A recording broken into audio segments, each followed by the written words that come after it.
Hi, I'm Catherine, the Ranking Gal, and if you like this video, please give us a thumbs up by smashing that like button down below, and be sure to subscribe to our channel and ring the notification bell so you don't miss our next video. We really hope you enjoy our video, and thanks for watching.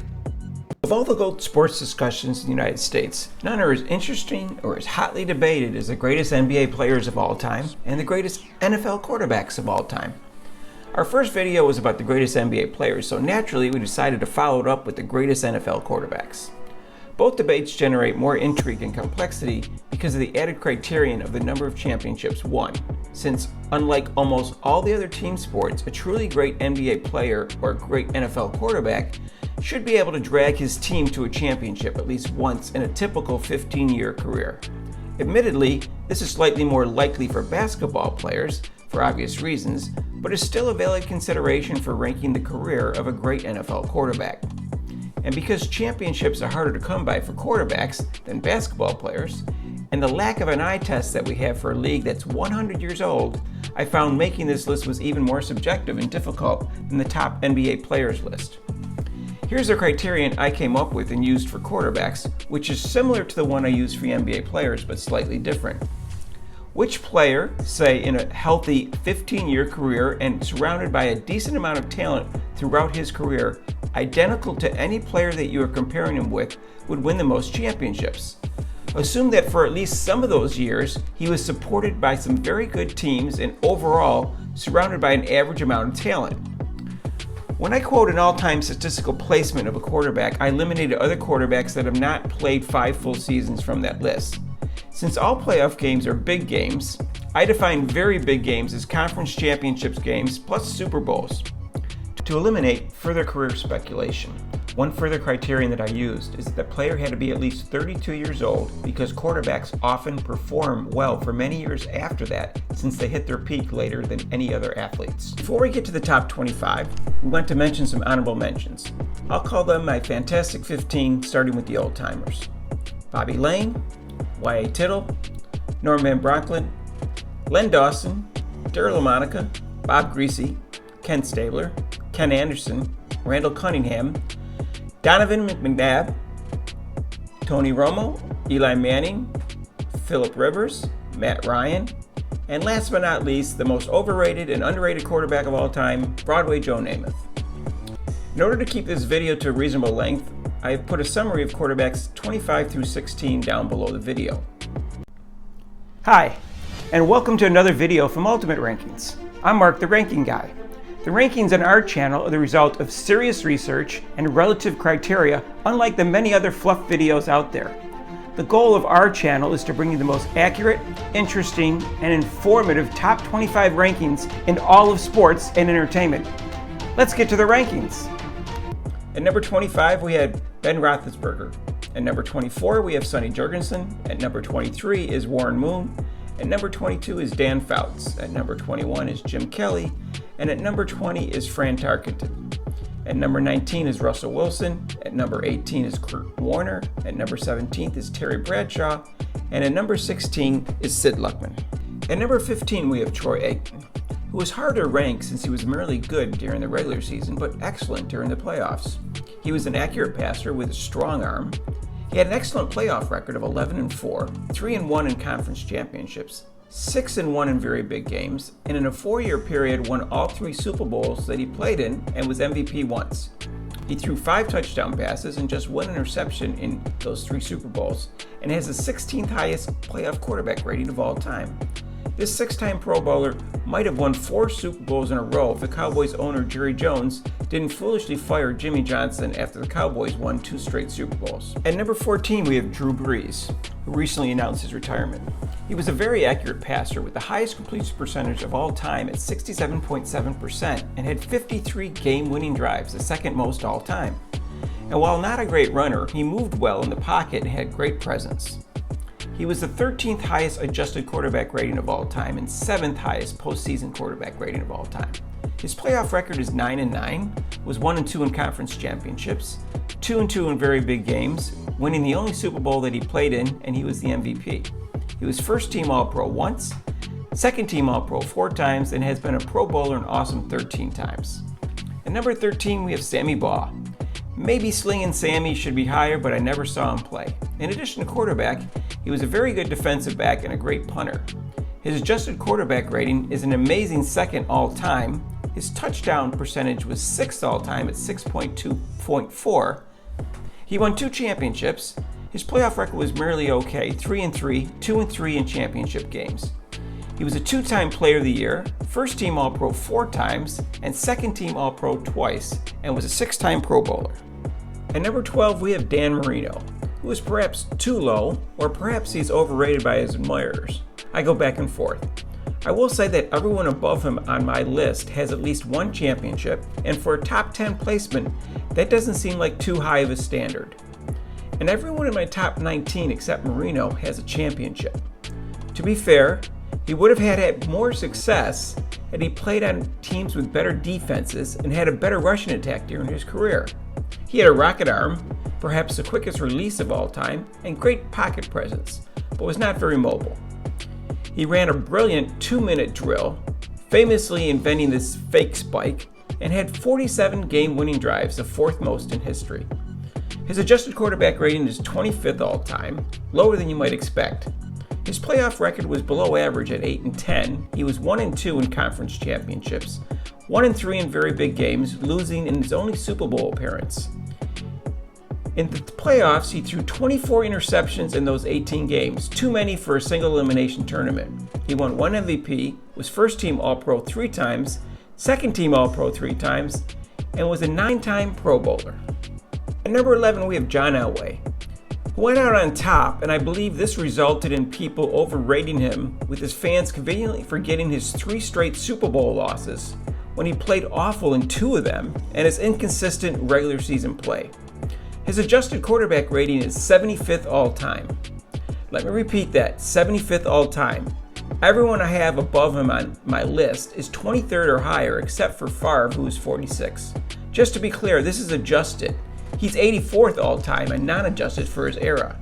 However, he next in playoff record, going 14-7, 5-1 in conference championship games, 7-4 in very big games, winning 2 of the 5 Super Bowls that he played in, and winning the Super Bowl MVP in his last career game. He had a cannon for an arm, but he lacked touch, which is probably why his completion percentage at 56.9% is not as high as it should have been. He was very mobile and was a deadly runner. He was great at corner comebacks and with 40 game-winning drives, 7th most in history, 6 of which were in the playoffs, 2nd most in history. He won an MVP, but surprisingly was never first-team All-Pro, but was second-team All-Pro 3 times and was a 9-time Pro Bowler. At number 10, we have Steve Young, the greatest left-handed quarterback of all time. He had a great arm, was a very accurate passer, and an electric runner, scoring 43 TDs and averaging an impressive 5.9 yards per carry. He was the 5th highest adjusted quarterback rating of all time, the 8th highest postseason quarterback rating of all time, and was the 4th highest yards per pass of all time at 7.98 yards. He only had 16 game-winning drives, but started in fewer games than anyone else in the top 25. He had the 15th highest regular season winning percentage of all time at .65 per 7. He had an 8-6 playoff record, was 1-3 in conference championships, 2-3 in very big games, and won 1 Super Bowl as a starter when he tossed 6 touchdown passes and won the MVP in the greatest Super Bowl performance ever by a quarterback. He was MVP twice, he was first-team All-Pro 3 times, second-team All-Pro 3 times, and was a 7-time Pro Bowler.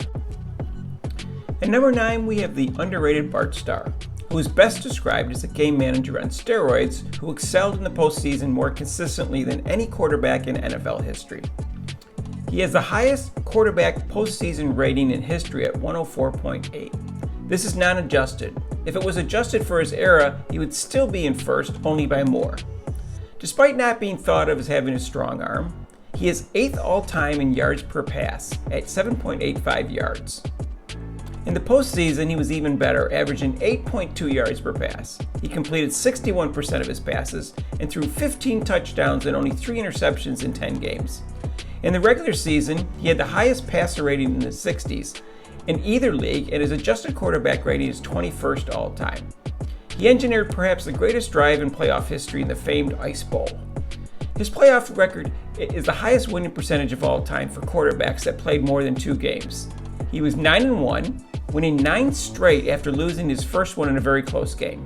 He won 5 championships in a 7-year period and was actually 7-1 in championship games since the NFL and the AFL were separate leagues when he won his first 2 Super Bowls, where he was the MVP both times.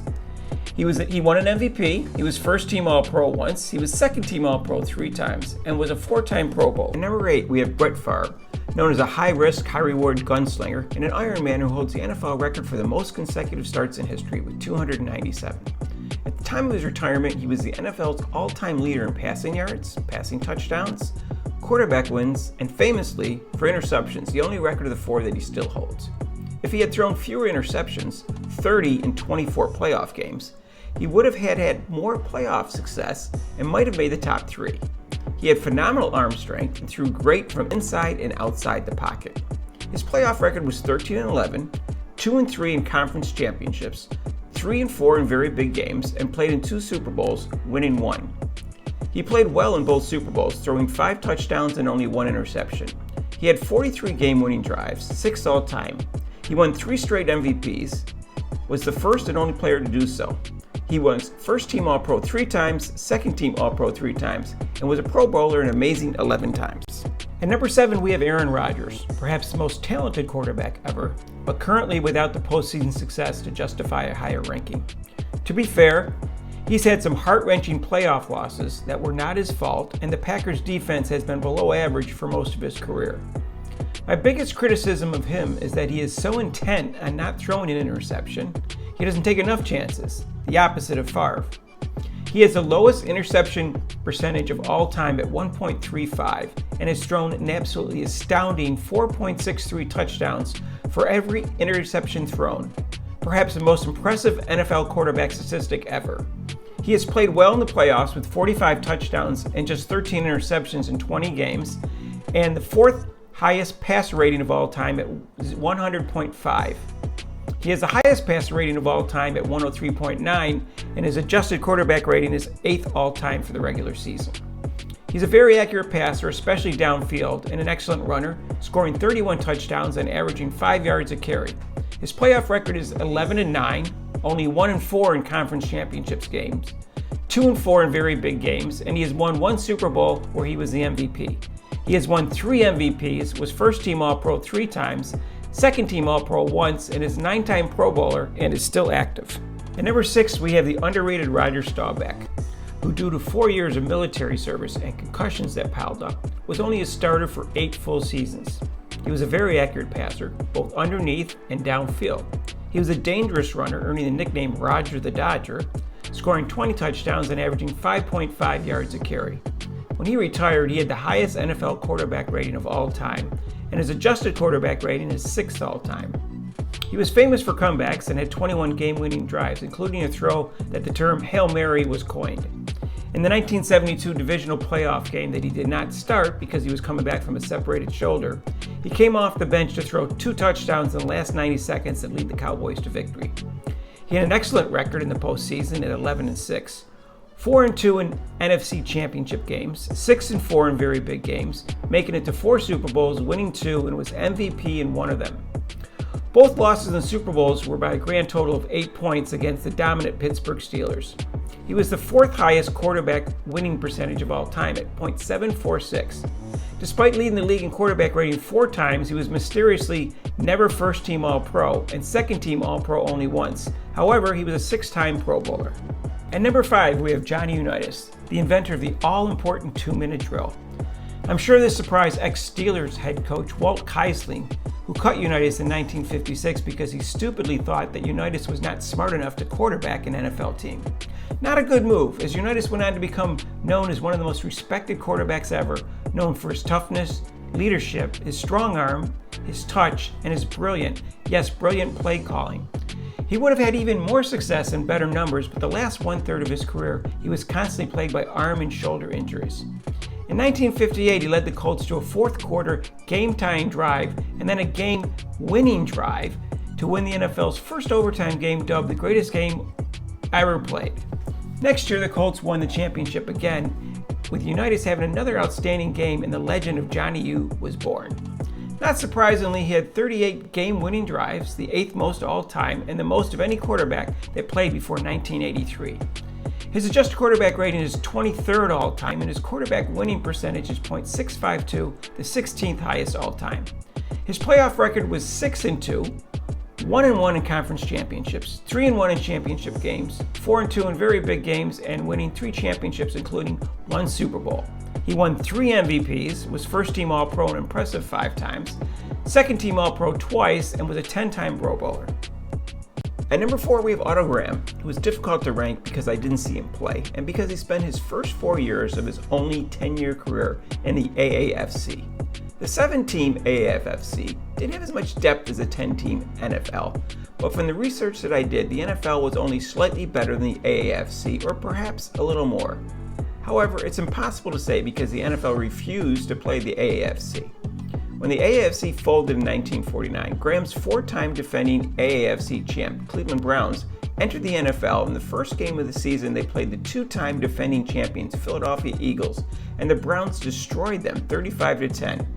And that year went on to win the NFL championship in a come-from-behind victory, Graham's 5th consecutive championship in a row. In 6 seasons in the NFL, Graham made the championship game every year, winning 3 titles, giving him 7 pro championships, and was 7-3 in championship games. The same record, incidentally, as Tom Brady, except that he did it in only 10 years. Graham was also an exceptional runner, scoring 44 rushing TDs and averaging 7.0 yards per carry. His adjusted quarterback rating is first all-time, which included his AFC years, and his average yards per pass is also first all-time at 8.63 yards. His quarterback winning percentage is first all-time in the NFL at .814, and with the AFC, even higher, .861%. In just 6 NFL seasons, he was MVP 3 times, he was first-team All-Pro 4 times, second-team All-Pro once, and was a 5-time Pro Bowler. At number 3, we have Peyton Manning, who is probably the greatest regular season quarterback ever. However, the NFL has a postseason too. He changed how the quarterback position is played at the line of scrimmage. By taking advantage of his great ability to read defenses, he would audible a new play more often and more successfully than any quarterback in NFL history. He didn't always throw a beautiful ball, but was very accurate. He had very good arm strength, and while not a good runner, was mobile in the pocket. He was 14-13 in the playoffs, which is not good for someone at number 3 all-time. But he was 4-1 in conference championship games, and 2-2 in the Super Bowl, and 6-3 in very big games. However, he was not impressive in his 4 Super Bowls, throwing for only 3 touchdowns and 5 interceptions, plus he lost 2 fumbles for 7 total turnovers. His adjusted quarterback rating is 11th all-time, and he has the 6th highest winning percentage of all time at .702. He has the most game-winning drives in history with 54. He holds NFL records for most touchdowns in a season with 55, most yards in a season with 5,477, and tied for the most touchdowns in a game with 7. He won the MVP, an NFL record 5 times. He was first-team All-Pro 7 times. He was second-team All-Pro 3 times, giving him 10 total All-Pros, and he's a 14-time Pro Bowler, all records for quarterbacks. At number 2, we have Joe Montana, the master of the West Coast offense, and Joe Cool, who was always poised under pressure. He didn't have the strongest arm, but he was smart, had great pocket presence, was very accurate with great touch, and while not the greatest runner, he was very mobile. His adjusted quarterback rating is 7th all-time, his postseason quarterback rating is 9th all-time, and he was the 5th highest quarterback winning percentage of all time at 7.13. He had 28 game-winning drives, 5 in the postseason, 3rd all-time. He was the 2nd highest number of playoff wins with a very impressive record of 16-7, 4-3 in conference championship games, 8-3 in very big games, and winning all 4 Super Bowls that he played in, where he was the MVP 3 times. He played well in all 4 Super Bowls, often great, and famously threw 11 touchdowns and 0 interceptions. In Super Bowl 23 against the Bengals, the 49ers were trailing 16-13 with 3:20 to go, and he drove 92 yards for the game-winning touchdown. He was the MVP twice, he was first-team All-Pro 3 times, second-team All-Pro twice, and was an 8-time Pro Bowler. Hi again. If you liked this video, please give us a thumbs up by smashing that like button down below, and be sure to subscribe to our channel and ring the notification bell so you don't miss our next video. We really hope you enjoyed our video, and I am dying to find out who's number one. And of course, at number one, we have Tom Brady, the most successful postseason quarterback in NFL history. After recently notching his 7th Super Bowl ring at the amazing age of 43, the latest with a brand new team, the GOAT debate is apparently over, at least for 99% of football fans. His adjusted quarterback rating is 20th all time. He is 3rd in game-winning drives at 48, and he has the 3rd highest regular season winning percentage at .769. His interception percentage is the 2nd lowest all time at 1.8, and he has thrown a very impressive 3.04 touchdowns per interceptions, also 2nd all time. He has more than doubled the most playoff victories than anyone else at 34 wins with only 11 losses.